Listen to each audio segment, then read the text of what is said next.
too, the offense was so bad, so bad. And, it is a chicken and the egg type situation.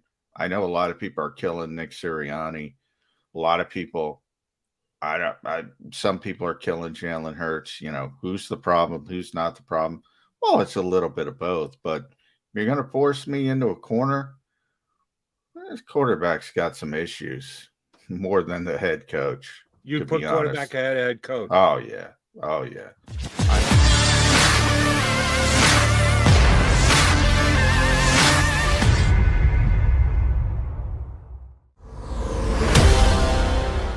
That's what last night's game against the Tampa Bay Buccaneers turned out to be. We will break it down for you as best we can.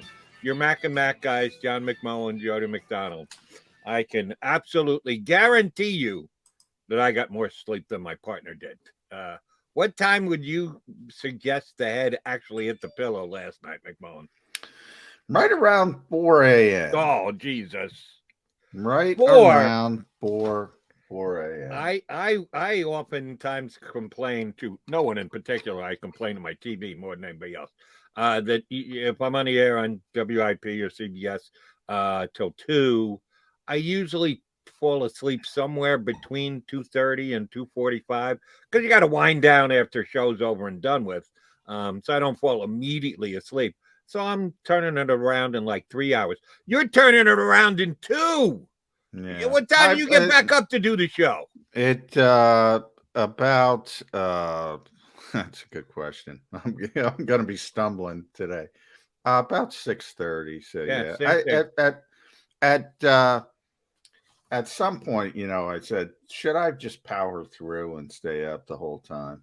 But I did get a couple winks. But yeah, what can you do? It's like the Eagles. What can you do? I've only tried that once. We are officially, I write it down for every show. Show number 135. This is the 135th episode of Birds 365. I did that once. I just wasn't tired, all that tired at 2 o'clock. I said, I got stuff on the DVR I could watch. Let me just stay straight up. And I made it through the show, but man, did I crash when it was over and done with stuff. Yeah, hopefully you get a nap in this afternoon because, well, you got to hear from Nick Sirianni on the day after stuff. John, I don't even know where to start.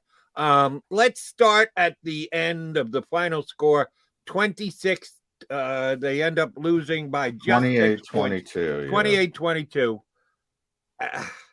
I could put on my eagle-colored glasses and tell you that, hey, they only lost by 6 points to defending NFL champions, Super Bowl champions, a Super Bowl winning coaching staff, the greatest quarterback of all time, a roster that is so lopsided better than the Philadelphia Eagles. Hey, to only lose by 6 points, that says something.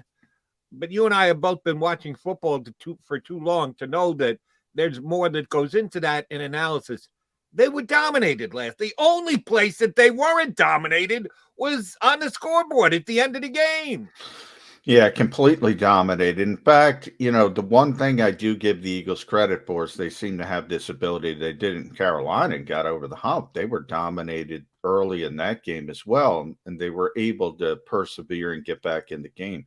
They cut it to 1 score, went for 2, and which I thought was the right thing to do as well. Put some pressure and on I was going to say the Patriots, the Bucs, but Tom Brady doesn't care about that, and he just goes methodically down the field. They could have pushed it in if they wanted to at the end of the game. Right. They didn't. This is why I don't bet on football. It would drive me crazy because if you had the Bucs, they made that poor decision. They gave the Eagles a little bit of life on the 4th and 3. Gave them field position. The Eagles were able to go down and score. So a lot of different things made it a lot closer than it seemed. But they had the football for 2/3 of the game. I said on the JAKIB Media postgame show, my favorite stat in this game, and I got to bring up the defenses, Jody. The Eagles had a combined 78 tackles in this game. 78 tackles. And you say, well, all right, what does that mean? The Bucs had a combined 37 tackles because they were never on the field. And the Eagles defense was always on the field. They were completely dominated.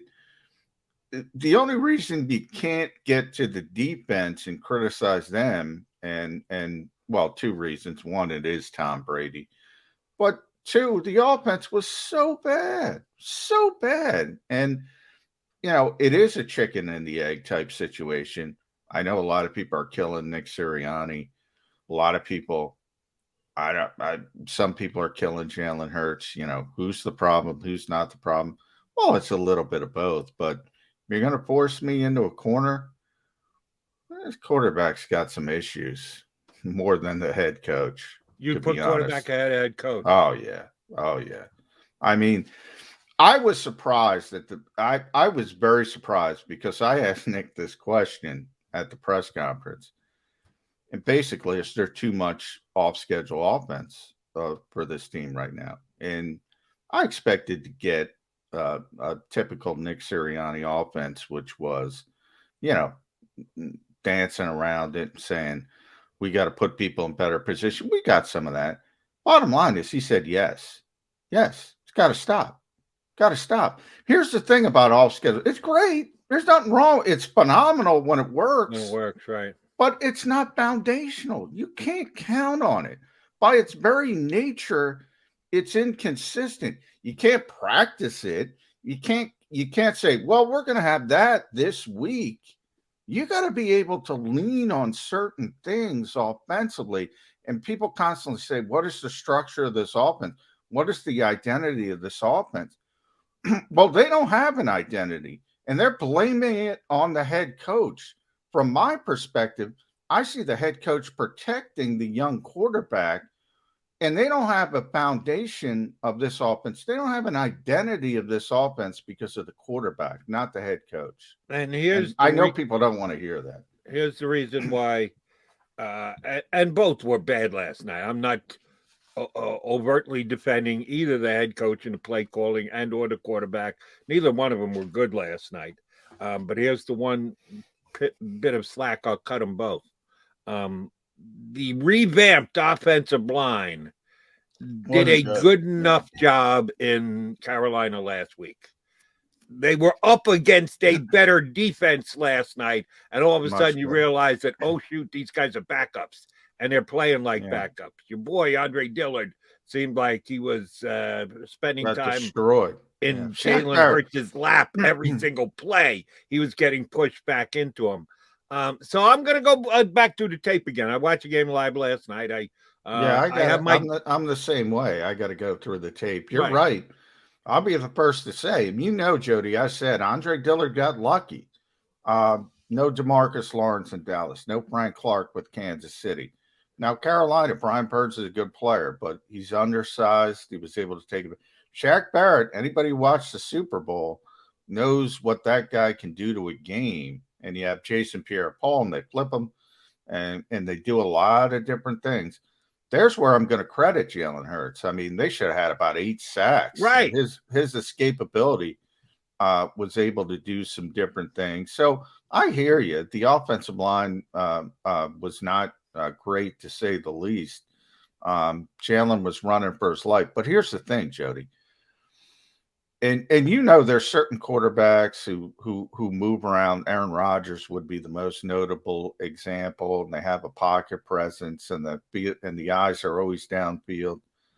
When he goes, man, it's over. He's going to run, or he's got one read, and that's it. And again, it's got to get better. And how does it get better? I don't know, probably playing time. But I go back to this philosophical discussion, and that's the bigger part of this to me. Jeffrey Lurie don't want this, man. This is a placeholder season. And here's the problem. As we know, we've talked a little bit about college football. Nobody, Spencer Rattler's getting benched in Oklahoma. Nobody's standing out. Are the Eagles going to talk themselves into a young quarterback? I don't know. We got a long way to go when it comes to college football and who rises up and who doesn't and all that kind of stuff. But they don't want this offense. They do not want this offense. And it's not Nick Sirianni's offense. He doesn't want this offense. Trust me, he doesn't want this offense. So this is a bigger philosophical discussion. I agree with everything you just said. But as far as last night's performance goes, yeah, I'm going to cut the quarterback some slack. He wasn't good. Don't get me wrong. His quarterback passing rating was 55. You can't win in the National Football League with a 55 quarterback rating. But he was running for his life. I'm going to go back. I'm going to mark every single play because, again, I've read some of you guys who have already written about it, talked about it, the Eagles post-game show, blah, blah, blah, blah. The fact that he had to go off schedule. It wasn't like, oh, my God, he took 3 steps back, boom, he moves the pocket. He immediately runs out. No, he had to because somebody was in his face on almost every single play.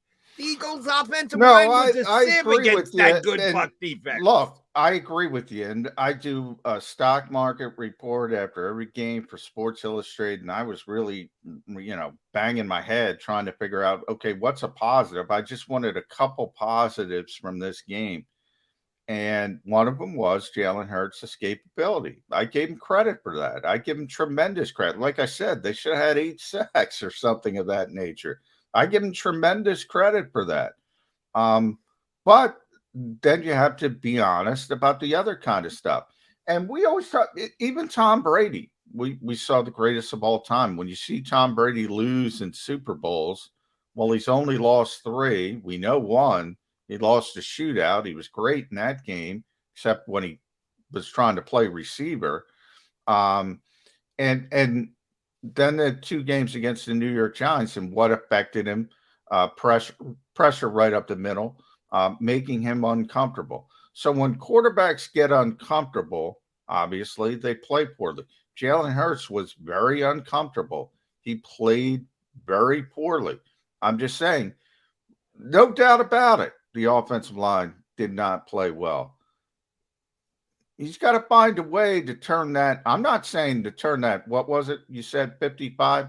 I'm not saying turn it into 120, but he's got to turn that 55 into 80 or, somewhere which is below average that isn't god awful. That's where I have a bit of a disconnect. And I haven't tuned into WIP or any other outlet, seeing the responses on our stream here, and people are taking. I would say it's mainly coach. They're blaming the coach. I would say more so the coach than the quarterback, and I think they both deserve blame. Both of them had lousy games last night, but I do want to put the rest of the offensive line in there because I thought they were god awful last night too.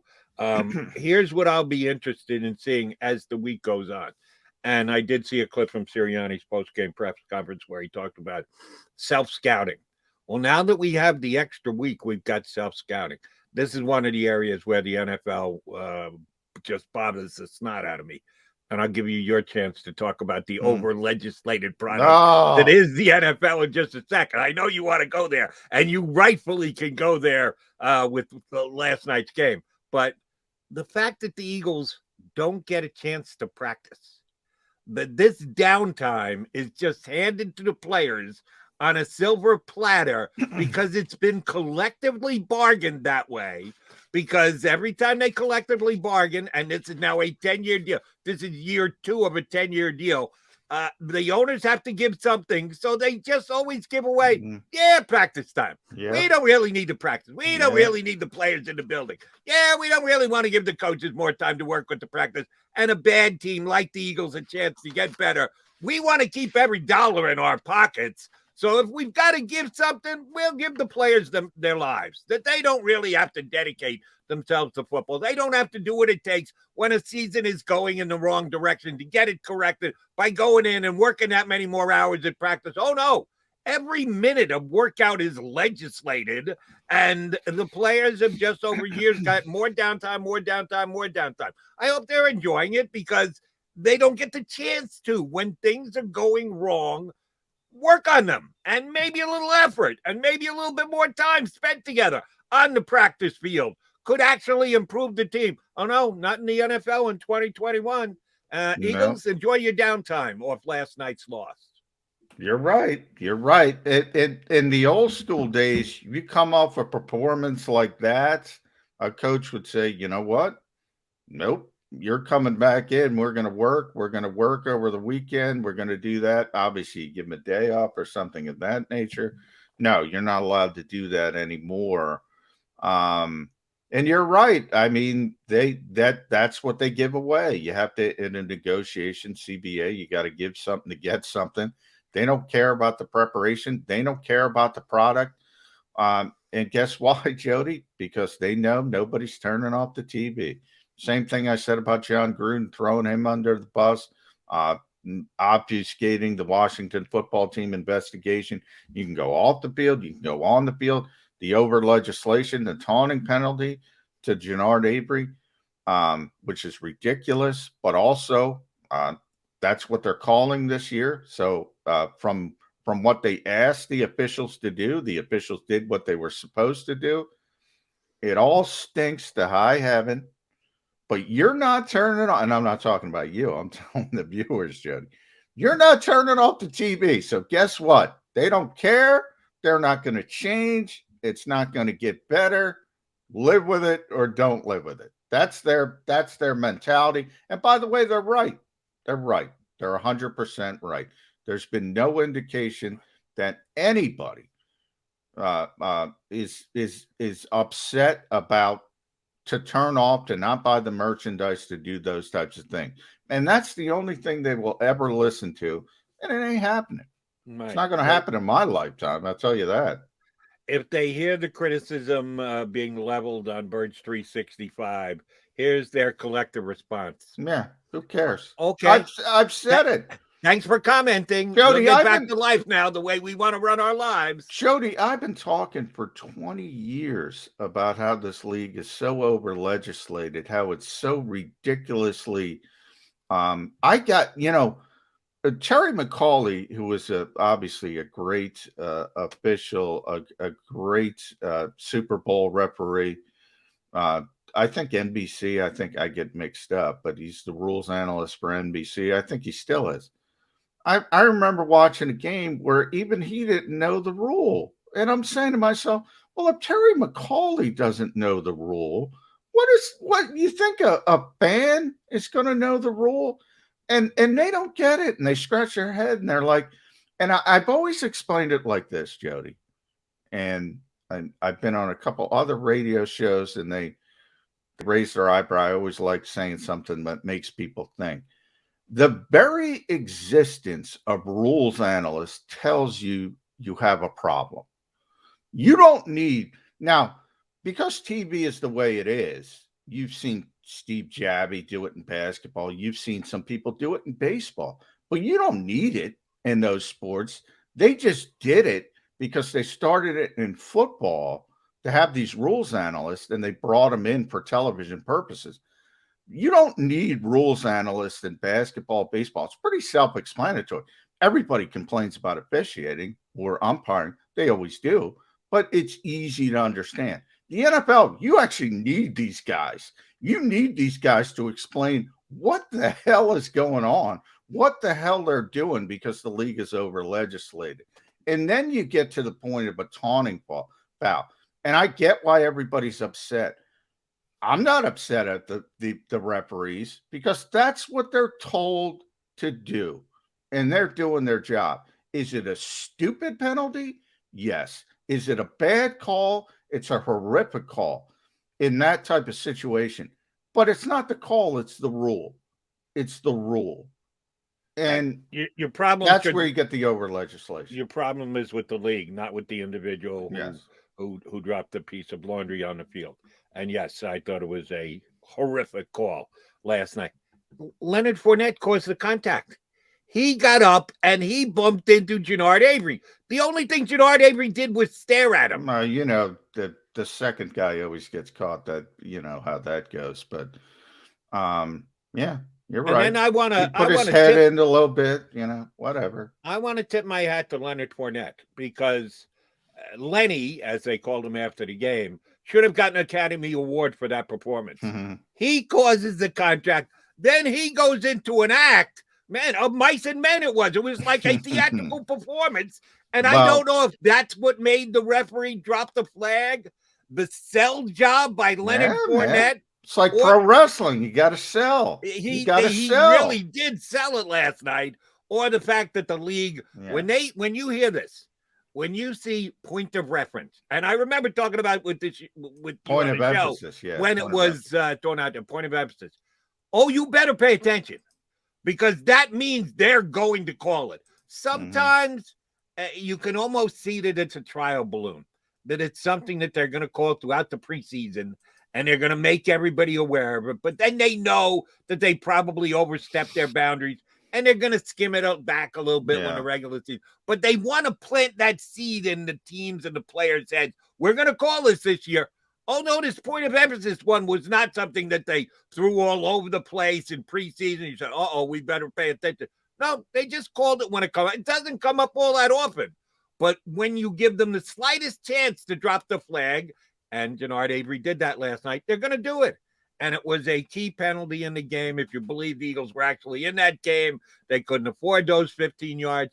It was just stone cold annoying from an Eagle perspective. And let me take one more shot here before we get our first break in here. I was just so interested in watching the game, and then the game ended, and I wanted to watch the end of the Giants and the Dodgers, so I didn't go back and watch it. Oh, I went back this morning, and I have the Eagle game on tape, so I DVR'd it. By the way, it's disappointing somebody had to lose that game between the Dodgers and the Giants. 2-1, two great teams. What they end up with wins. I want to talk about good sports. 106 and 105. 106, 105, whatever, and they're going 2-1. I mean, that's amazing, and probably the two best teams. But anyway, I digress. You digress. I'm just going to put you to the test here, Johnny Mac. The interception, non-interception on the Brady pass in the second quarter. I thought it was an interception.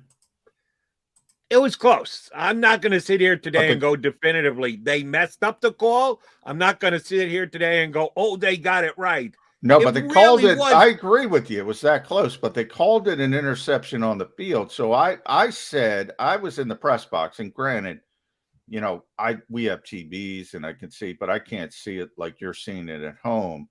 From what I saw, and maybe I was completely wrong, that was a call where I said, well, they're going to stick with what they called on the field.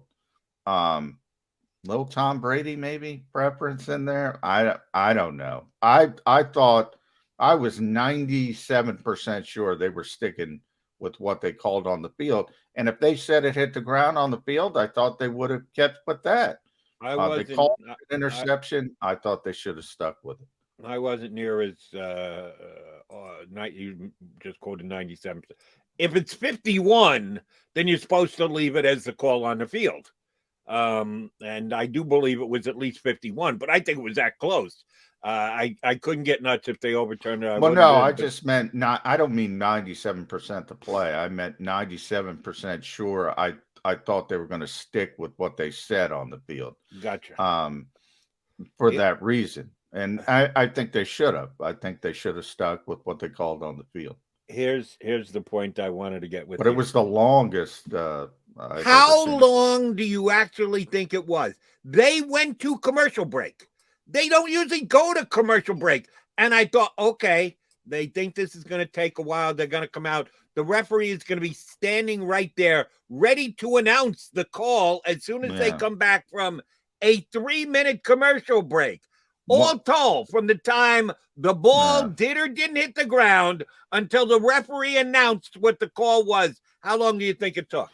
Well, I just said I went to bed at about 4. I think I would have got to bed at about 2 if it wasn't for that play. Obviously, I'm exaggerating, but I can tell you, normally we have a big advantage from that aspect.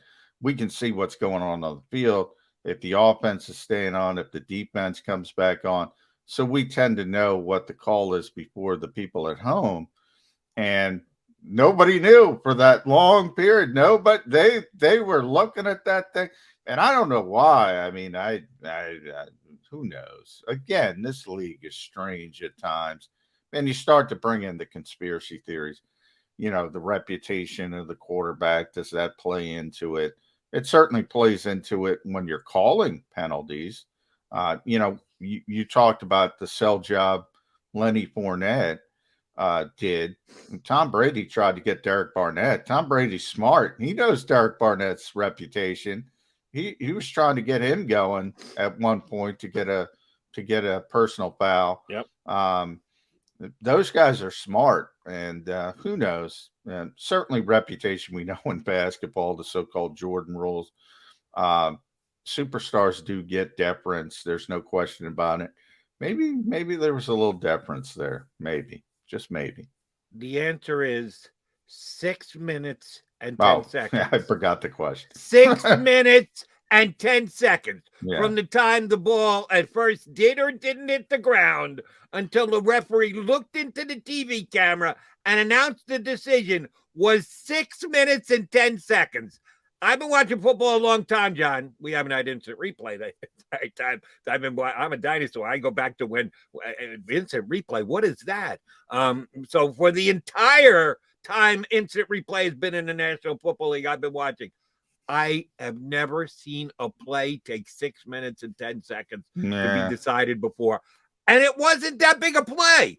It wasn't like the game was decided. It was in the second quarter. If you're talking about a pass interference penalty in the end zone, a team down by one score with 40 seconds to go, you better go over that play over and over and over and over and over again and get it right. It was a play in the middle of the second quarter, and it took 6 minutes and 10 seconds to decide. Right. What the hell's going on, McMullen? Well, I go back to my original point when we're talking about the over legislation. They know nobody's turning off, so what do they care? They'll take as long as they want because they know you're coming back. You might skip, you might flip over to something else going on, but you're coming back, especially if you're an Eagles fan or a Bucs fan. So they don't care. They just do what they want to do. And I'd love to put it all on the referees, but let's be honest. Now, you just gave me a stat before the show started. I need you to quote the stat for our listeners. At one point during the game, the Eagles' best offensive weapon was the referee's flag. Yes. Because they got two very lengthy pass interference penalties. At one point, the Eagles had more yards in pass interference penalties than they did offense. When Jalen Reagor got the second pass, remember, their first two touchdowns, the majority of the yards on both of those drives were Jalen Reagor pass interference calls. When he got the second one, I think they were at 95 yards. One was 45, one was 50. Could be wrong, but somewhere in that range. They were ahead in pass interference yards than total offense. When they scored, they went over the top. It was actually the play before. I think they're just over 100. Yeah, it was bad. It was bad from an offensive. And actually, that was another one of the positives. You know, people focus on the taunting call because it was so big and it's a terrible rule. They also had the unnecessary roughness call. I still don't know what happened. There was no replay. I didn't see it live. I don't know if you saw it. Early in the game, Miles Sanders. Yeah, I got no idea. They never showed it. Yeah, now don't know what that was. But overall, they only had 4 penalties for 41 yards, so that was a positive. And Tampa Bay had 120 yards of penalties, so that was a positive overall in the game. But Jalen Reagor, man, all right, yeah, he Torrey Smith them twice, and it led to touchdowns. He also dropped 2 passes, 3 targets, no reception. I mean, that kid is lost. And by the way, we got to talk about Zach Ertz. Zach Ertz is out of here. I mean, there were rumors abuzz last night. I heard that was the case. One quickie before we get our first break in. We're way late to our first break. Yeah, this is going to be a backhanded compliment. The Eagles' defensive secondary they've got to be near the bottom of the league in pass interference yards this year. They just haven't been called for major, like last night, Tampa getting 100 yards. Yeah. Well, there's a reason for that. It's called cushion. Yeah. They all backpedal except for Avante Maddox. Darius big play Slay missed 2 interceptions last night. Backs up on every play. Steven Nelson backs up on every play. Harris backs up on every play. I'll give Harris. Well, they're being told what they're executing what they're being told to do. I'm dropping this in Gannon's lap. Don't kid yourself. That's their defense. Yeah, let's play zone. Let's keep everything in front of us. Yeah, we'll let Tom Brady work his way down the field for 275-yard touchdowns, 1 9-play, 1 10-play. Yeah, but they didn't make a big play against us, did they? If it ends up with 7 at the end, Jonathan, that's not a good job. If you make them take their time to go down the field, that's nice. But at some point, you have to get a stop. Bending too much ends up in a break. And yes, they played way too much. Adam Schefter, who's taken a lot of heat this week, so I'm going to give him a shout out here. He just put this up a little while ago. Last night was the 112th time in Tom Brady's career in which he attempted at least 40 passes in a game. Now, of course, this is the greatest quarterback of all time. Most of us are on that page at this point. The first time, number 1, when he's thrown 40 passes, he had a completion percentage over 80%, 81%. First time. Tom Brady's 44 years old, been playing since, I believe, they invented the game. First time Tom Brady has done it. And it's because of what you said. Too much zone. Too much zone. He's still got the ability to pick apart a soft zone, which is exactly what the Philadelphia Eagles threw out there last night. All right, he's John McMullen. I'm Jody McDonald. We just riffed for a half an hour on what the hell happened down at the link last night. Oh, we'll do it more. Next hour, we'll get our buddy Martin Frank up. But J-Mac and I will come back again and try and put in perspective last night's loss by the Eagles to the Bucs. I don't want to do the look ahead thing because there's too much chop up from last night, but just a quick look ahead. Schedule does get a little easier from here. We don't know what the Raiders are going to be. We got to see the Raiders this week. How much is that Gruden thing actually going to hurt that team? May help that team. Who knows? We'll evaluate after the Raiders play this week. And then after that is the god-awful Lions. So if you're looking for a silver lining there, other than the final score, there really wasn't one last night. I think more so it's the schedule does get a little bit easier for the Eagles going forward. He's John McMullen. I'm Jody McDonald. We are Mac and Mac here on Birds 365.